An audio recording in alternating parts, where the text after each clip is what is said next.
Alrighty. Good morning, everyone. Thank you for taking time to be here. We're so excited to bring you this webcast, partnering with Vali Cyber.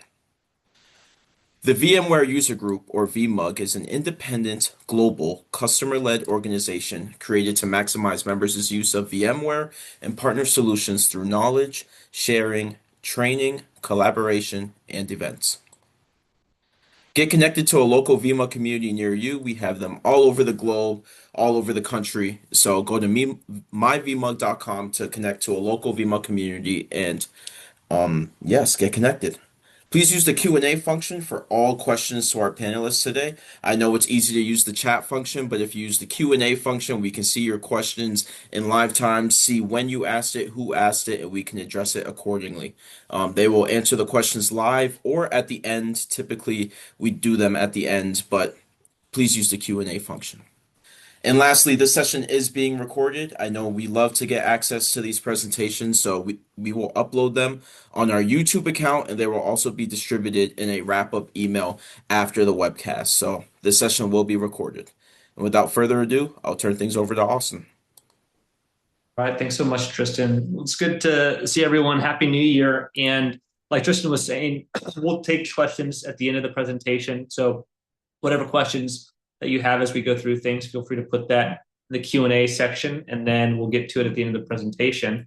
But with that, I'll go ahead and share my screen, and we'll jump into what we're going to be talking about. And what we're discussing today are forecasts for what's going to happen in virtualization security, what's going to happen in hypervisor security for the year of 2026. And I think that it's really key to understand where you've been, to understand where you're going. So a good part of this presentation is going to be talking about what happened last year in 2025, just so we understand what's been going on in the space. And I think something that's important to start with is just the market itself. So the market itself has actually been quite healthily growing, particularly the virtualization and the private data center market. VMware's revenue has been growing at a very steady rate since the Broadcom acquisition, so they've been doing quite well. I think obviously there was a lot of changes with Broadcom, and so people were wondering what's going to happen with VMware, but looks like VMware is doing very well. The company is doing very well and producing strong revenue. So VMware is going to be around for a long time for a lot of organizations because it's such a foundational part of their IT infrastructure. And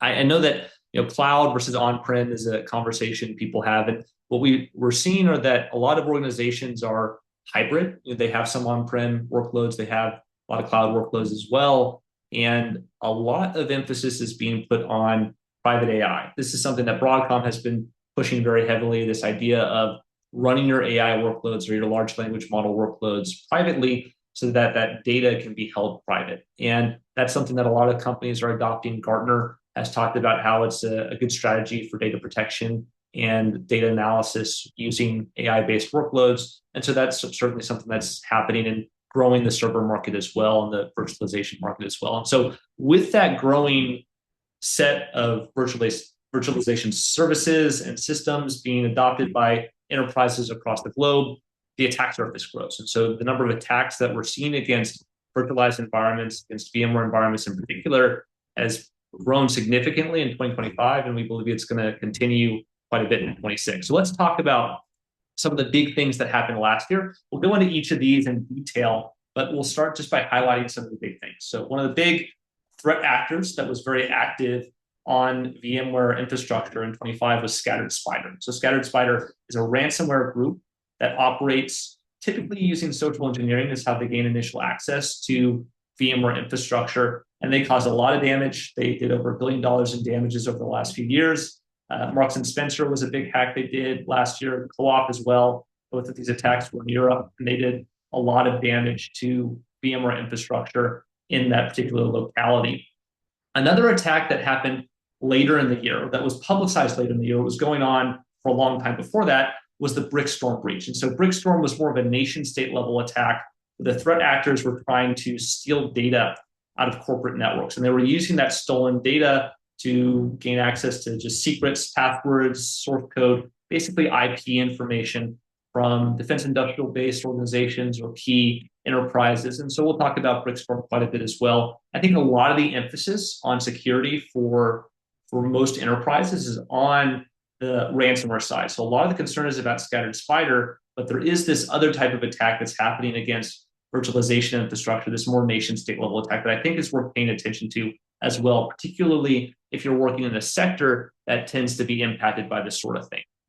Now, another big update is that MITRE released a new version of the MITRE attack framework. And so the MITRE attack framework lists out lots of different tactics, techniques, and procedures used by threat actors to go after different infrastructure and to attack different systems. Notably, this update that they made added ESX as a new platform. And so you have platforms like Windows or Mac or Linux. These are operating systems that bad guys like to operate on and do things on. And in particular, the addition of ESXi and ESX to that framework is significant because it sort of elevates ESX as a platform on par with Mac, on par with Windows, on par with Linux, of a place where threat actors are operating, where threat actors are paying a lot of attention, where they're running sophisticated malware, where they're doing attacks specifically targeting that type of system. And so it's something that a lot of people should be paying attention to as a result. And then very near the end of the year, this was, I think, early December or mid-December, there was a report that came out from CISA about a Nutanix ransomware sample. So we've seen a lot of attacks against VMware infrastructure. That's what gets a lot of the publicity these days. We saw one of the first publicly annotated instances of a ransomware attack against a Nutanix-based hypervisor. And so the types of hypervisors that attackers are focusing on is expanding. And it's because a lot of the TTPs, those tactics, techniques, and procedures that bad guys want to operate on for these systems, they don't really change a whole lot between VMware and Nutanix and different types of systems. So some of the principles are very similar because a lot of these systems are essentially Unix or Linux-based operating system sort of environments. And so a lot of the malware, the programs that are used to do the encryption or do the final stages of the attack are similar across these different environments. And then lastly, we have Vali Cyber's experience. So we'll be talking about what we experienced as a company during the time in 2025. And if you're not familiar with Vali Cyber, we do a lot of work on security for VMware environments, for hypervisor environments in general. And so with that, we'll go ahead and start talking about Scattered Spider. So Scattered Spider is a really significant threat actor. They launched those really nasty ransomware attacks that we were just talking about against Marks and Spencer and also the co-op. And the way their attacks tend to work are social engineering attacks first. And so what they'll do is they'll target an IT help desk.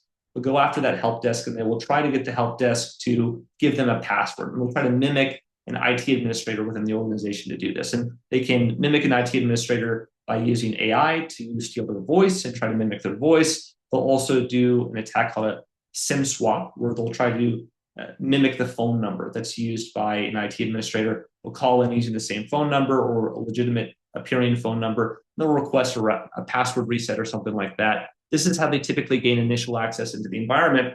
And then once they're in the environment, they often use cloud resources. So they'll move laterally through cloud resources, trying to avoid endpoints. So they're trying to avoid Windows systems or Linux systems because they know there's EDR or runtime security running on those systems. They don't want to get detected. So they're going to use cloud systems and just try to look like a normal user. So they try to blend in just like a normal IT admin, moving around the environment, looking at the environment, and they try to stay stealthy in this way.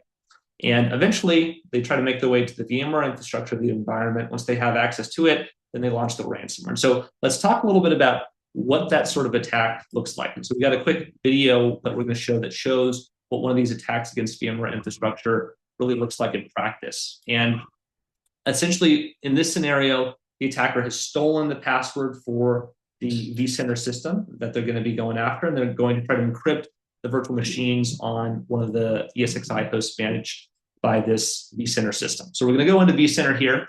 We've got a couple different hypervisors that are under our management, and we're going to go to the services for the hypervisors. So we're going to configure the services. We're going to turn on SSH.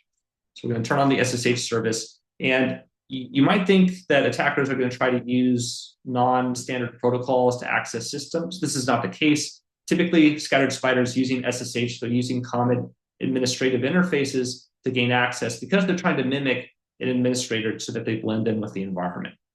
So what they're going to do is SSH into this hypervisor now. We're going to log into the host, and we're going to CD over to the data store that holds the VMDK for the specific virtual machine we want to attack. And what we're going to do here is something a little bit more sophisticated. So let me go ahead and go back there to that video and focus on that specific point. Got just a little bit ahead. Here we go. All right. So the command that we're running here is really a combination of commands. So we're using grep to list out the files from the attack. We're using OpenSSL to do the encryption. We're using RM to do the deletion. So in this particular ransomware attack, the threat actor isn't actually downloading a ransomware executable onto the hypervisor. What they're doing is they're executing a living off the land attack. So they're using the tools that are already located on ESX to attack ESX. And so they're going to use grep to list out the files. They're going to use OpenSSL to create encrypted copies of files. Then they're going to use RM to delete the original versions. So when we run this command, what it's going to do is it's going to add some nuclear extensions to the VMDKs, the virtual machine files for this host. And when we try to power on the host, we see that there is now a nasty error. So the VM is not going to power on because it's been encrypted by the threat actor. And if you're an IT administrator, you're responsible for this environment, this is a bad day. This is sort of what a ransomware attack looks like. And I think what is changing over time, and something that we'll talk about as the presentation goes on, is this was very manual, what we did in this demonstration, to sort of walk you through all the different steps an attacker is going to take. The attacks are becoming much more automated. And so instead of using the user interface to turn on SSH, they're going to use the Power CLI API to turn on SSH for systems and log into systems. And we'll create user accounts using Power CLI. And so we'll talk about this in a little bit. But I think it's key to understand that these attacks are definitely becoming more automated as time goes on. All right, so Brickstorm. Brickstorm was the other big thing that happened. And Brickstorm was an attack that has been linked to threat actors associated with the People's Republic of China.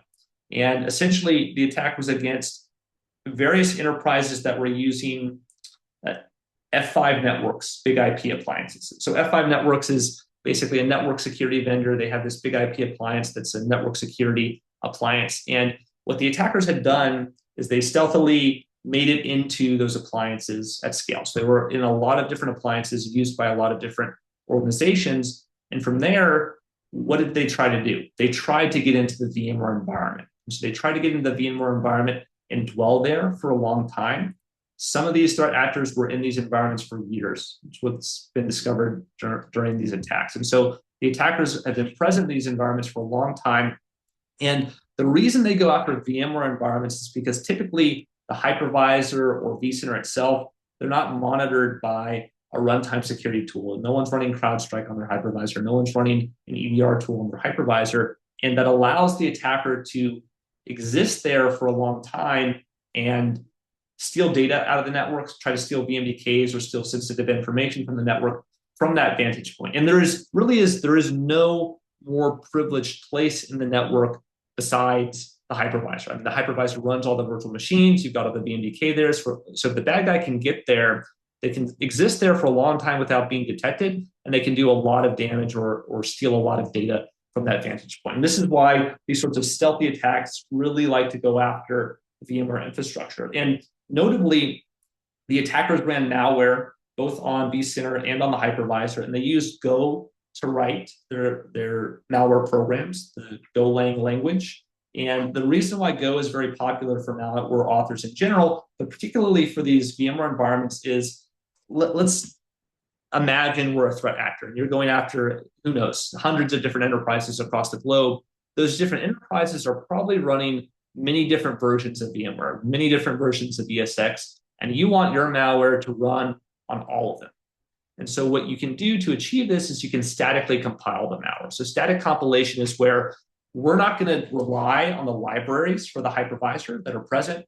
We are going to compile all of that into our malware executable so that it can run in any environment. It doesn't matter if it's ESXi 6, doesn't matter if it's ESXi 9, or the latest and greatest. It's going to run just fine in that environment so that we can perpetrate our stealthy attack and steal data off the system. So essentially, they use this Golang statically compiled based malware. They ran it on vCenter and on ESX hypervisors. And the goal was to export and steal VMDKs. And so let's take a look at what this can look like in practice. So here's a quick demo video of where we're going to try to steal data from a VMDK.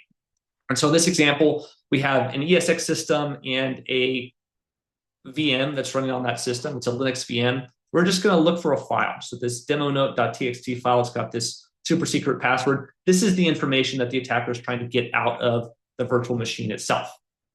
So now we're going to log into the ESX host, and we are going to run a couple different commands. So the first command that we're going to use is a command that will just list all the VMs. It will show us the VM that's running. It's this Rocky Linux VM. This is what we're going to try to steal data out of. We're going to use VMKFS tools to clone the VMDK for the virtual machine while it's running. And the reason we do this is pretty important. While the VM is running, the VMDK file is locked, so you can't write to it, you can't read it, so you have to make a copy of it to actually steal data from it. And this is important because you have to remember this is a stealthy attack. We're not trying to be noticed, so we don't want to shut down the VM while we're trying to steal data from it. We want it to keep running. We want it to seem like everything's normal. We're doing all of this stuff under the hood as a stealthy threat actor. And so now what we're going to do is run that VMKFS command. We've got a little out of sync with the video. So we're going to run that VMKFS command. And now what we're going to do is we're going to extract the files out of that VMK or that clone.vmdk file that we just created. And to do this, we're actually going to use a statically compiled executable, just like we were talking about with the Golang programs. We're going to use a statically compiled version of 7-zip to extract files out of the VMDK archive. And so the reason we're doing this is because VMDKs can be quite big. It can also be split into multiple files, and there might be specific files we want to export. When you're trying to stealthily export data from a hypervisor, you don't want to send off a bunch of data at once. You want to be very slow and methodical about it, so a network security tool is not going to notice a lot of data being sent off from a virtual machine. So now what we're going to do is list out the files that we're going to try to analyze. We're just going to do a quick analysis here on the hypervisor. We're going to look through that 2.img file for the super secret password with that sed command, and you can see that we eventually print it out. Now, this is simplified. The attacker is not really going to do the forensic analysis on the hypervisor itself. They're going to extract the BMDK from the hypervisor using their backdoor. They're going to send it over an encrypted channel. They're going to send data slowly so that you don't see a giant amount of data going out across the network. And they will then use various forensic tools to try and recreate the file system. So they're not going to use sed or strings necessarily to do the analysis. They will use more sophisticated tools that will sort of open up the file system to them once they have that BMDK file. But this is sort of an idea of what threat actors are trying to do when they get on and they launch these stealthy attacks where they're trying to steal data off the system, as opposed to a ransomware attack where we're trying to encrypt or destroy data. So this is definitely a different sort of attack, and this is how we keep it stealthy from the attacker's perspective. So one of the very common security mentalities for hypervisor environments, for VMware environments, is we're going to build this really excellent moat around it. So we're going to put a firewall around it. We're going to use identity security. We're going to try to put all these different tools and security tools around the hypervisor so the attacker can't get to the hypervisor. Because we recognize the hypervisor is pretty vulnerable, and there's a lot of privilege if the attacker gets in there. The reason why threat actors are able to bypass those sorts of protections are really what I was talking about with Scattered Spider. First, they'll use these sorts of identity-based attacks where they'll steal credentials and they'll just try to mimic a normal administrator. And so your moat that you put around your hypervisor, it can't actually block the administrators from the hypervisor because they need to access it to do their job. So if a bad guy can mimic the administrator, then they can get in the same way that the administrator does. They can just act like an administrator. So that's what Scattered Spider does. What Brickstorm relied on is another very common sort of attack vector, which is a vulnerability in a network appliance. A network appliance that might be used to sort of protect or provide that wall around the hypervisor. And so in this case, it was the F5 Networks Big IP appliance. In other cases, we've seen VPNs be exploited. We've seen firewalls be exploited. And so what the attacker does is once they get into that network appliance, then they'll try to use another vulnerability or stolen credentials to actually access the VMware environment from there. So this is why these attacks are often quite successful. And this is how attackers are able to bypass these perimeter-based defenses. Now, that's not saying you shouldn't do firewalls or firewalls are useless. They're very important. You should absolutely be using those to protect your virtualization environment, but there are ways around them that attackers can exploit. And we talked through a lot of different tactics and techniques and procedures that a threat actor can use. We also talked a little bit earlier about MITRE ATT&CK. And so these are some of the tactics and techniques and procedures that were used in some of those demos that we just gave related to Scattered Spider, related to Brickstorm, and the attacks that they're launching. So for example, they're going to try to deploy ransomware to encrypt ESX servers. So this is that item number T1486. So that's a specific tactic that was used by the attackers in one of the demonstrations that we showed. Another good example would be creating new identities or fake personas to retain access. This is something we see very commonly done in VMware environments where new user accounts will be added to the actual hypervisor itself. And those user accounts will be what is used to access the hypervisor. But sometimes they will also just use the root account as well. Okay, so another key thing was the expansion of the attacks beyond ESX. So beyond ESX, we've also seen attacks against Nutanix infrastructure. And there's another ransomware group that has been very active in attacking VMware. And this is something we've actually experienced at Vali Cyber. We've helped companies deal with is the Akira ransomware group. So you've got Scattered Spider. They're very busy going after VMware environments. Akira is also another ransomware group that has been very heavily focused on attacking VMware infrastructure. And the attack is very similar in that they're going to use SSH to access Nutanix. Nutanix is actually a little bit worse from a security perspective than ESX, and that ESX recommends you turn off SSH. SSH is turned off by default. Of course, an attacker just turns it back on when they want to, but the default is turn it off. With Nutanix, it's different. You have to have SSH turned on because that's how the controller VMs interact with the hypervisor. And so you just have SSH turned on by default. That's a way an attacker can get in. Once they get in, they can try to encrypt virtual machine file from there. In the particular case of the Akira ransomware, there were QCOW files that they were trying to encrypt and that they were successful encrypting. So if you want to read more about this, there's a great article put out about it by CISA, the Cybersecurity and Infrastructure Security Agency, which is a US-based agency doing research and analysis on cyber threats. So that is a lot of what's been going on around the world in 25. Here's what Vali Cyber experienced. So the first thing is just sort of an interesting anecdote. I wonder if anyone on this call tried to go to one of the national parks located in Las Vegas or in Nevada during VMware Explore last year, because we had some employees that tried to do this. They got to the conference a little bit early. They tried to go to one of the national parks just to go explore. They weren't able to do it. The park rangers were like, hey, our systems are down. We're not able to let you access the park at this time. And it turns out that a few months later, the Nevada state agencies released a result and a report about a cyber attack that they had experienced, which caused this disruption. And so I'm going to read an excerpt from that specific report. So the Senate says on August 24th, 2025, the TA logged in. TA stands for threat actor. So the threat actor logged into the VM centralized management server using the root account and changed security settings to allow unauthorized code to run.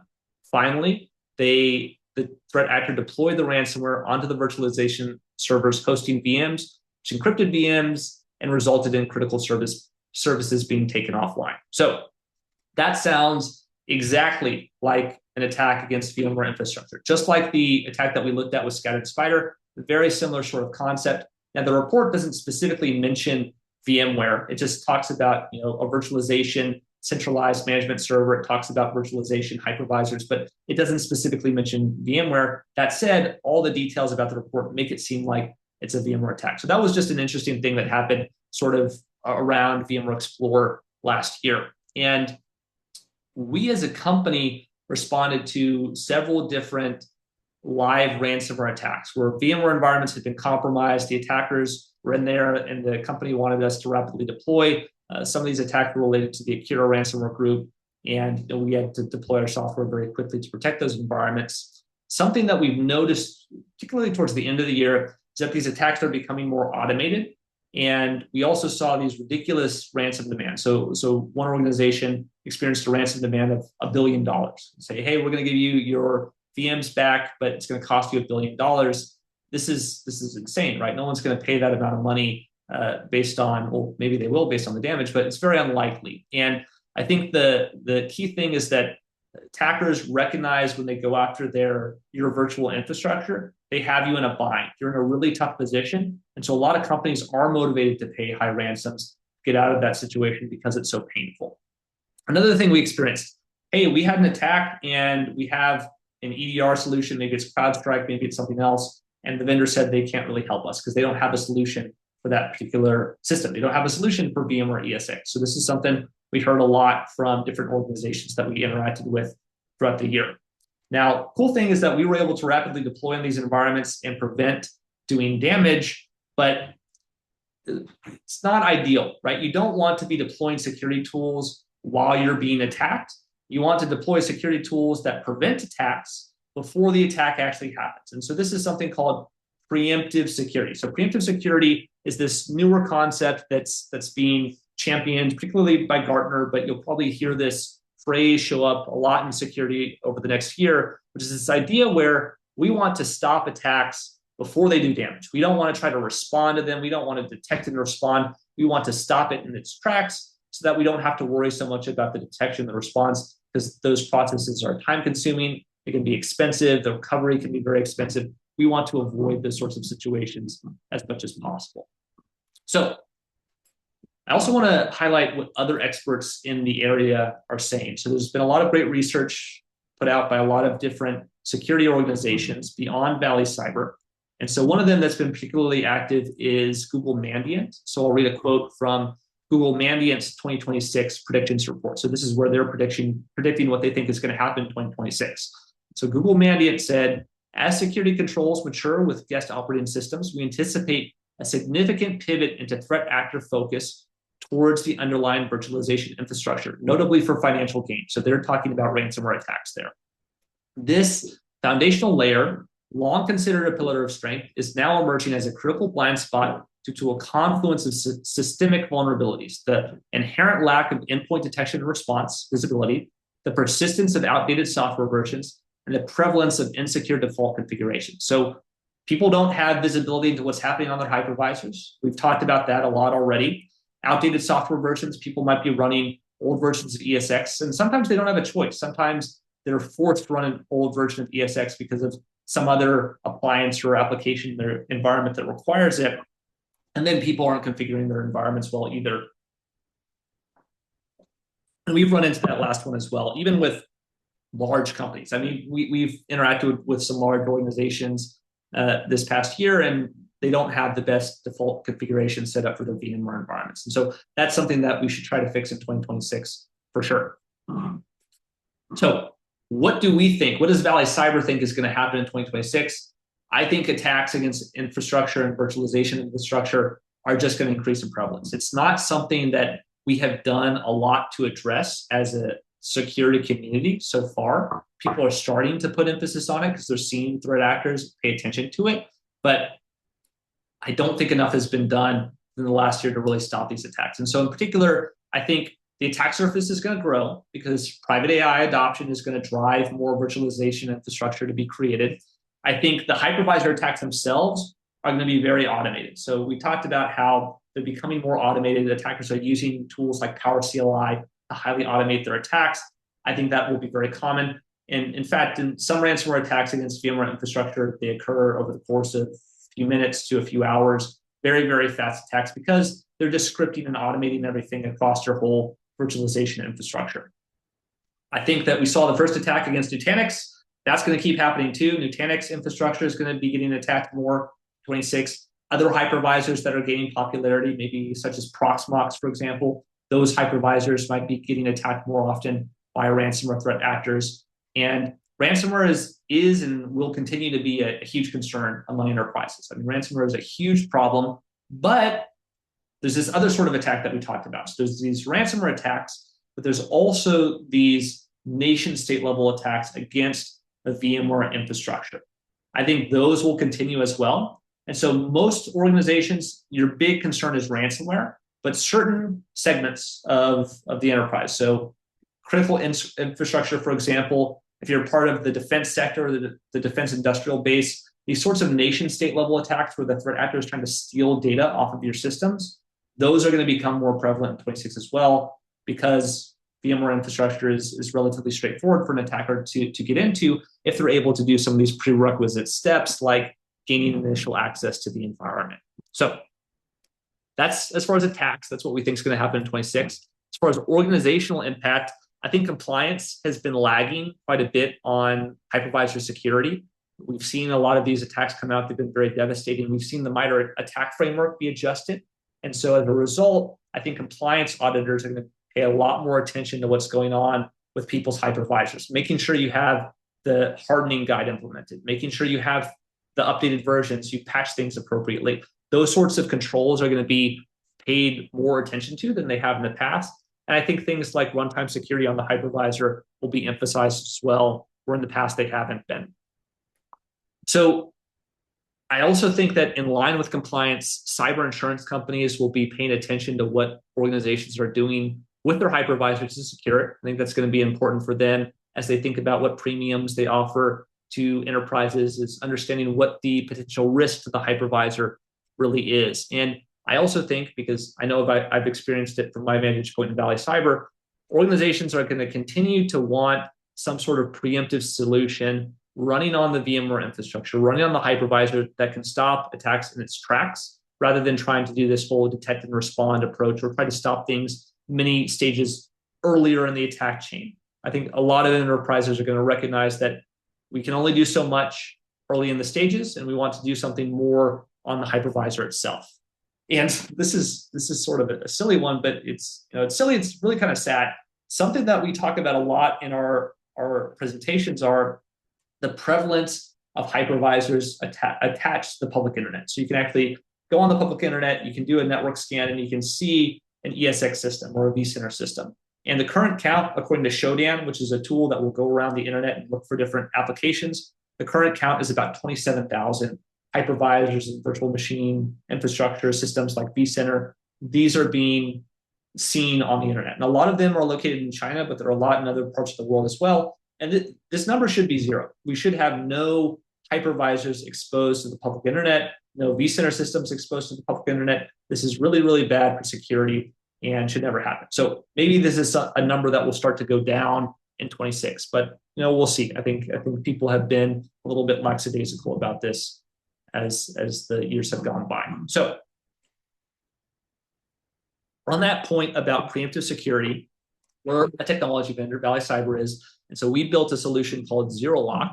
Zero Lock is currently the only preemptive hypervisor protection. So now we're going to talk about Zero Lock and what it can do to protect environments, to give you some understanding of new approaches to VMware security. The hardening guide is excellent. You should follow it. Using firewalls, using perimeter tools, that's important too. But these attacks that have been happening have shown us that we need to do more. So we need to have this preemptive security on the hypervisor and on the virtualization infrastructure itself. And so what Zero Lock does is it protects VMware ESXi. It also protects Nutanix, Proxmox, any sort of KVM-based system as well. So any sort of Linux-based hypervisor is something that our software can apply to. And it's cool to note that Zero Lock is approved by VMware. So we have been certified by VMware. We go through a very rigorous certification process. And if you take a look at the QR code that's on the screen, it'll take you to our listing on what's called the Broadcom Compatibility Guide. So the Broadcom Compatibility Guide shows us everything about Zero Lock and the certification, what versions of ESX we're certified on. We are certified on ESX 7 all the way up through 9. We do support ESXi 6.7. The reason we don't have a certification for it is because Broadcom doesn't support it anymore. So they don't certify third-party solutions on versions of ESXi that they themselves do not support. So let's talk about how you deploy the solution. How do you actually use it and get it into your infrastructure? And the good news is it's very straightforward. It's very similar to how you might deploy an update to your ESX systems. And what you do is you have a management console and then agents. The agents run on your hypervisor. The management console will manage those agents. And the management console can be deployed in one of two ways. So it can be deployed on-prem as a virtual machine image. It can also be deployed in the cloud. So we can do a SaaS-based model. And that's just, if you deploy it on-prem, it's just an OVA. You run it on your VMware infrastructure, a very straightforward process for a lot of folks. And from there, you download your agent. Your agent is delivered as what's called a component that is digitally signed by VMware. A component is really a zip file that wraps around a VIB. So at the end of the day, we're delivering a VIB to the hypervisor that is digitally signed and certified by VMware. And this VIB will install the agent onto your ESXi host, and you can deploy it with VMware Lifecycle Manager, with vCenter. So you essentially apply it just like a normal VMware update to the infrastructure.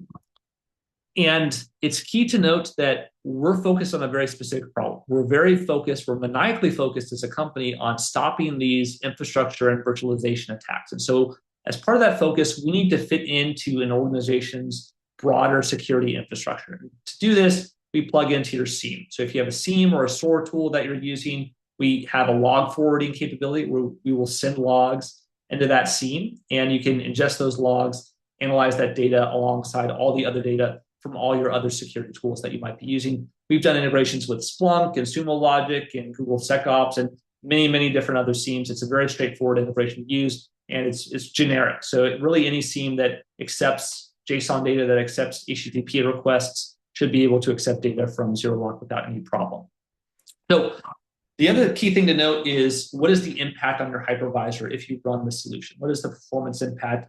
It's minimal. The agent only uses about 50 megabytes of RAM on average, and on average, it only uses 5% of one CPU core per hypervisor. So that hypervisor it runs on is going to use 5% of one CPU core. So it really doesn't have much of a performance impact on the system at all. And this is something that's required by Broadcom to be certified. So the hypervisor operating system is very constrained in the resources that it uses because it wants to give all those resources to the VM. So third-party tools like ours that need to run on the hypervisor, they're very constrained as well. So we have to operate within these very fine-tuned and fine-grained resource requirements. And this is why we don't have a very large performance impact, really no performance impact from a practical standpoint on your workloads and on your hypervisor and on the virtual machines themselves. So that's all wonderful. Let's talk about how we actually protect systems. And so this is the cool part of how do we stop these attacks? We talked about how threat actors can go after these systems, and how do we stop them not reactively, but preemptively? How do we stop them in their tracks and stop the damage from being done, as opposed to trying to recover the environment or restore or respond to an attack? And the way we're going to do this first is something we call CLI MFA. If you've seen some of our previous presentations, this used to be called SSH MFA, but the capability has expanded. And so it's called CLI MFA, or command line interface multi-factor authentication. So let's see an example of this in action. So here we have a Zerlock console. It's got different alerts across different categories there at the top. We also have the recent alerts and the endpoints under protection. We have a few endpoints under protection. Notably, there's this ESXi 7 system. This is what we're going to be going after in the demo. The attacker is going to try to encrypt these virtual machines. So we've got Frodo, Gimli, and Gandalf. I love Lord of the Rings. So those are the virtual machines we're going to try to encrypt as the attacker. And we're going to assume the attacker has stolen a password. We're going to SSH into this ESXi 7 system. And when they try to provide their password, there's another step. So this is the MFA step that we're doing right now. We're putting in our Zerlock username. Now we're putting in a time-based authentication code. And so that time-based authentication code is from a cell phone. You can use Duo, you can use Okta, you can use really any sort of cell phone-based authenticator to use that time-based token. And the key thing is it's MFA. It's MFA on the command line, which is an interface that needs MFA because it's such an important interface on the hypervisor. You need MFA over SSH, but as well as the DCUI as well. So the reason this is called CLI MFA and not SSH MFA is we protect SSH, but we also protect the console interface as well, the physical console. And the reason this is important from an attacker's perspective is another way they'll try to get onto the hypervisor besides SSH is through protocols like iDRAC. And iDRAC can be used to access the physical console remotely. And so you need to have MFA on that physical console as well. And so that's something that Zerlock provides. And presumably the attacker does not have that second type of authentication, so they can't actually get onto the hypervisor from here. But what if they do? What if maybe they've stolen the credentials, they've stolen an MFA code, they've gotten onto the hypervisor in some way? What's the next layer of protection that we provide? So the next layer of protection is called application allow listing. This is where we take an inventory of all the applications that are running on the hypervisor. We only allow those apps to run. So anything new that gets added, we're going to block, whether it's a script or whether it's a malware executable, we're going to block it by default. And this is great on a hypervisor because a hypervisor doesn't change that much over time. It's going to be a very static workload that's running on it. And so let's go ahead and let's run this demo here where we're going to see ourselves on the command line. We're going to download a Brickstorm malware. We're going to chmod it to make it executable. We're going to try to run it. You can see we got kicked off. We got kicked off the system. That was zero lock in action. We look, there's a new alert about a suspicious executable that was running on the hypervisor. And we get a list of the files that were impacted. So this is the threat intelligence data about what happened. We see the Brickstorm binary was added.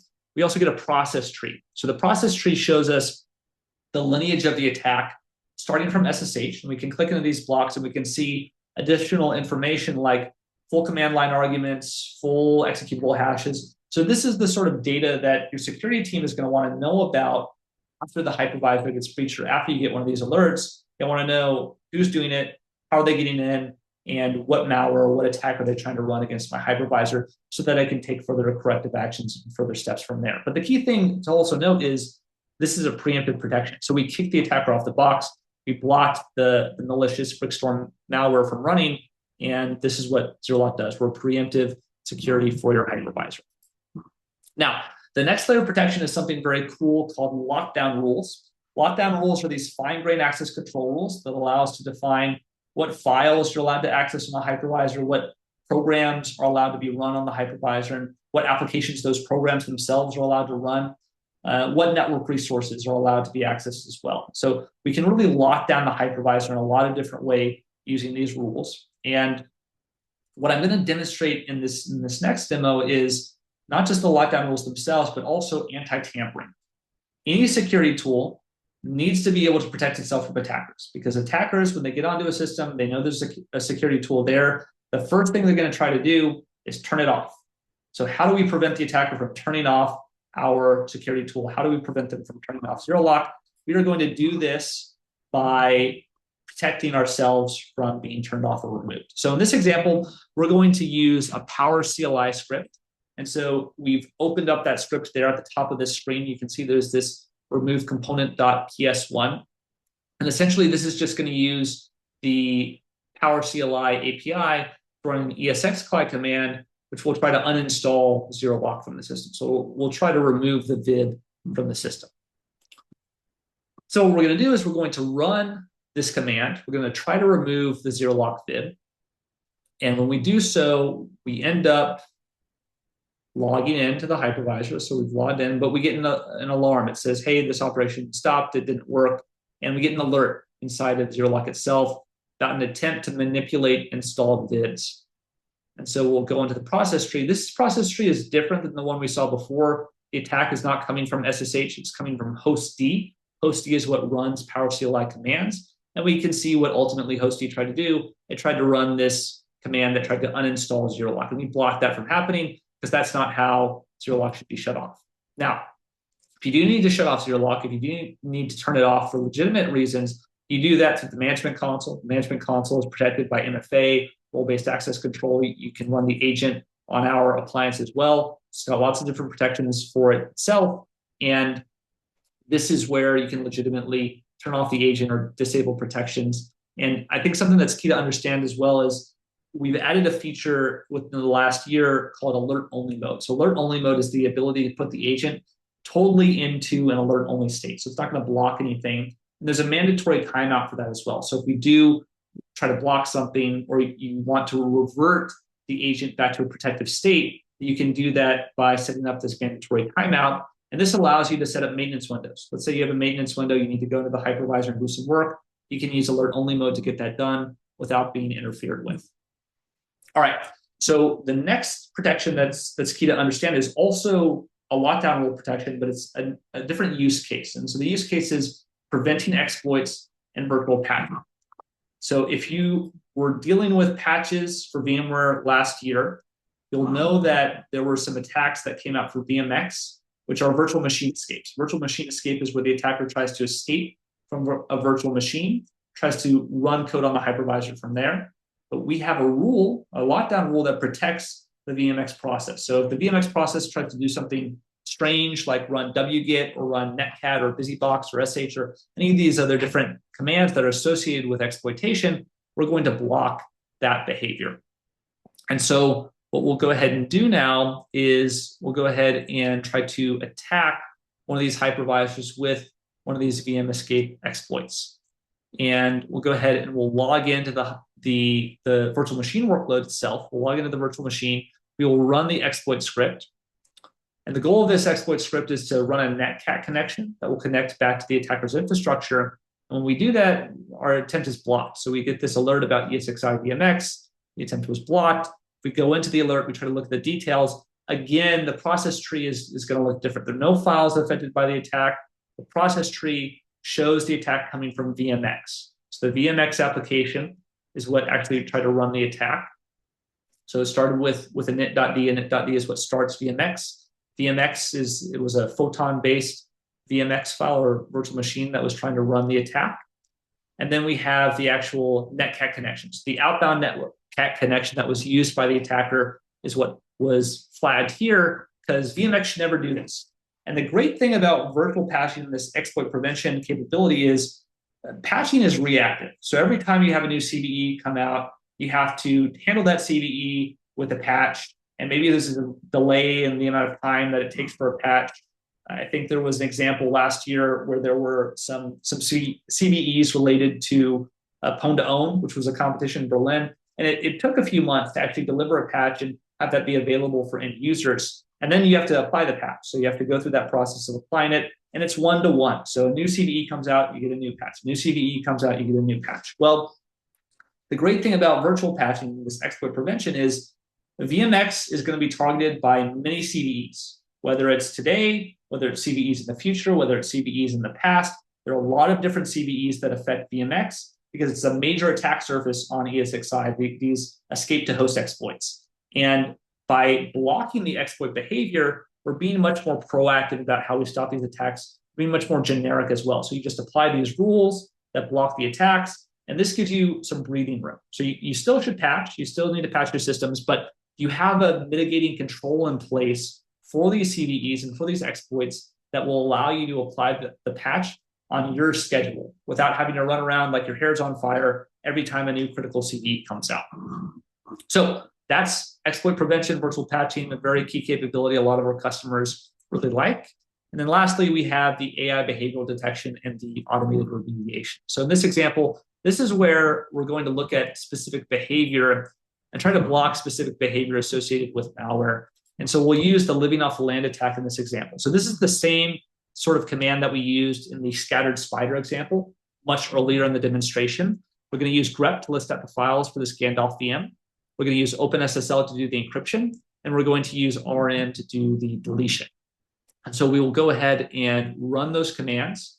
We get kicked off the host this time. So this time, ZeroLock blocked this living off the land attack. And we're going to head over to the alerts. We see a new alert about a ransomware detection. This is because the ransomware detection engine is what blocked the attack. We see the VMDK file was in fact affected by this attack. And that's because the way the ransomware engine works is it looks for file encryption behavior. So you actually have to encrypt some files for it to trigger. And if we go to the process tree, we can see the OpenSSL commands and the RM commands that were used to actually leverage and launch the attack. If we try to start the Gandalf VM, it's not going to work so well. So we try to start the Gandalf VM, it's been encrypted, the VMDK is gone. This is a bad day, except we've got the easy button. So the remediate button allows us to undo damage to the file system. So we just pressed it. It takes a little bit of time, but it will undo the damage that was done. So files that were modified by the attack have been restored. Files that were added to the system have been removed. Now we can start up this VM and it runs just fine. So that's really cool. It's awesome. Now, the key thing to understand about this capability is in this example, in this demonstration, it was a manual process. So we detected the attack, we kicked the attacker off the box, but you had to go click that remediate button to actually do the remediation. In all of our production deployments, the default is remediate or to auto remediate. So again, it's preemptive, it's autonomous. You don't actually have to go in and click a button if you don't want to. If you want a little bit more control over your environment, you want to remediate yourself or take actions yourself, you can certainly configure the system to do that. But the default is for it to be autonomous. just do what it needs to do on its own so that you can go focus on everything else that you have to worry about in your very, very busy day. So if there are other resources we can offer, there are a few great articles that are worth taking a look at. These QR codes will take you to a few of them. One of them is a guide for CISOs about hypervisor security in 26. Another one is more about the Brickstorm attack and why nation state actors are using the hypervisor for these sorts of dwelling attacks where they steal data off the system. And then we've got VCF9 security and how ZeroLock fits into VCF9 security for those of you that are using the latest and greatest versions of VMware. So with that, we can go ahead and take any questions that there might be.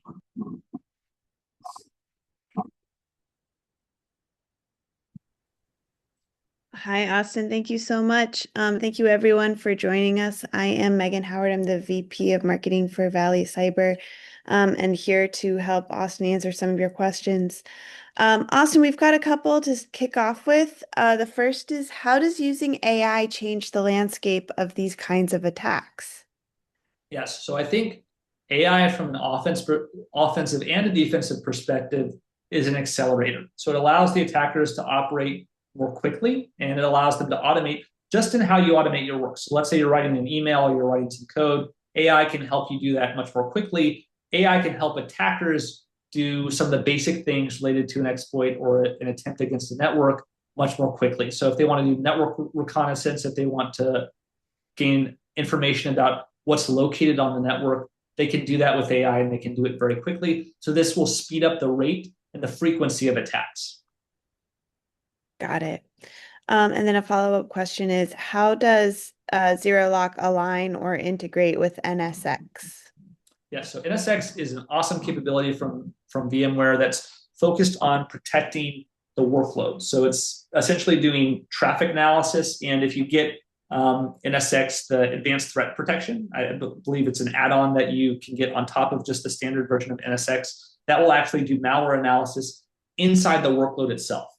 And so the way we complement NSX is we're protecting the hypervisor. So NSX is focused on the workloads and making sure the virtual machines are secure. And we're focused on making sure the hypervisor that runs all those virtual machines itself is secure. And so we'll send alerts to your SIEM, we'll plug into your security infrastructure that way. The two capabilities are very complementary in nature.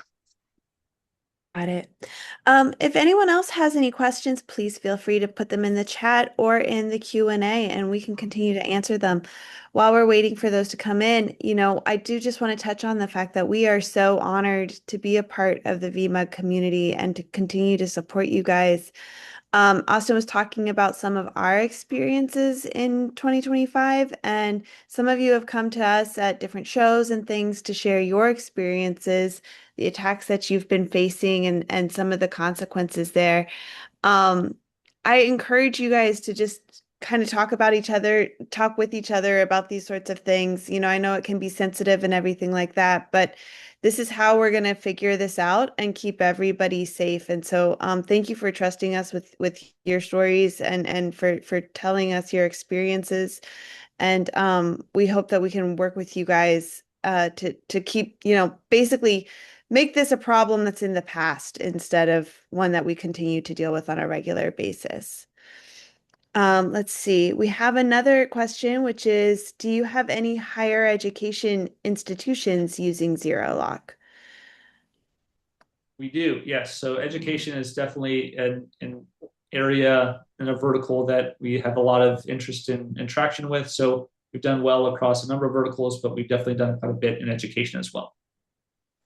Yeah.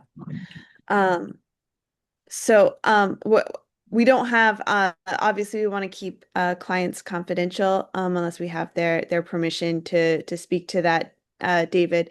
But we do have different higher education clients that if you are looking for a reference or something, we could connect that personally. If you'd love to shoot us an email or get in touch, we're reachable at info@valicyber.com or a myriad of other ways. Feel free to reach out. So yeah, so there was one other, some of the things that we're seeing, Austin, the demands that we're seeing from some of these attacks. I know that we've seen instances or heard of instances from folks where the ransom was as high as $1 billion. And it's becoming unpalatable. It's unsustainable. These aren't attacks that, companies can really afford at all. And it just seems to be getting worse and worse. I'm curious whether you think that these asks from these threat actors, are they realistic because they understand how dependent the organization is on VMware, or do you think it's just completely off the reservation what they're asking? Well, I think the initial demands are not something an organization is going to pay. So we talked about this example where threat actors asked for $1 billion ransom.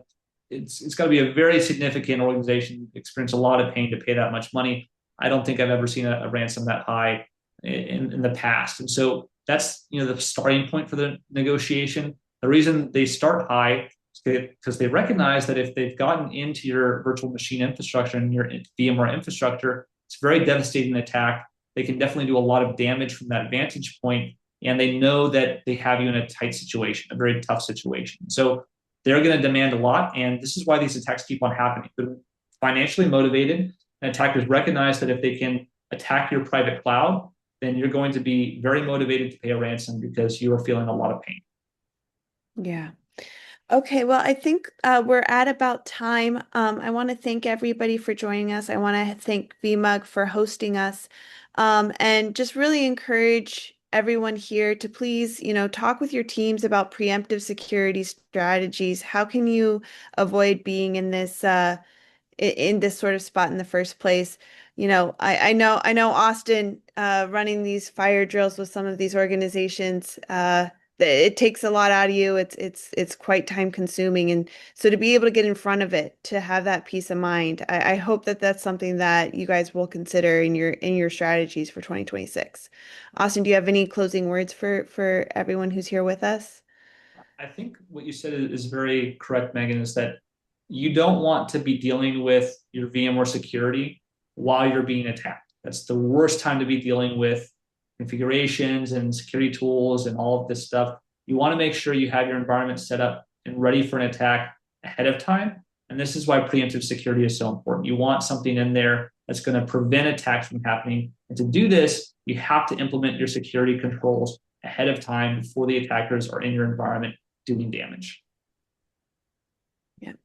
All right, we'll turn it back over to you, Tristan. Thank you so much for having us today.